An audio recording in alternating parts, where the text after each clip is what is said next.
गणपती बाप्पा विसर्जनाची वेळ आली होती. ढोल ताशांचा गजर सुरू होता.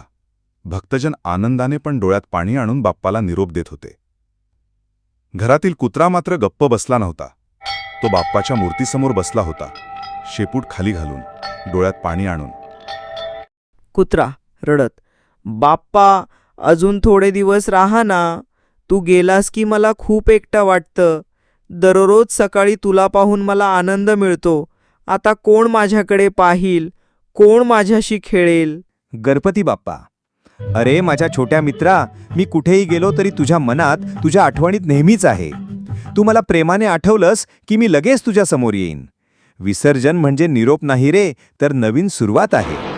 कुत्रा हुंदका देत, खरंच ना बाप्पा, म्हणजे मी डोळे मिटून तुला आठवलं तर तू माझ्याजवळ येशील. गणपती बाप्पा हात आशीर्वाद देत, हो रे बाळा, भक्ताच्या प्रेमापेक्षा मोठं बंधन नाही. मी तुझ्या मनात कायमचा आहे. आणि लक्षात ठेव, जेव्हा जेव्हा गणपती बाप्पा मोरया म्हणशील, तेव्हा मी तुझ्या हृदयात हसतमुखाने येईन. हे ऐकून कुत्रा हळूच शांत झाला. तो डोळ्यांतील पाणी पुसत बाप्पाच्या जवळ पडला आणि शेवटच्या वेळेस शेपूट हलवत म्हणाला, गणपती बाप्पा मोरया, पुढच्या वर्षी लवकर या.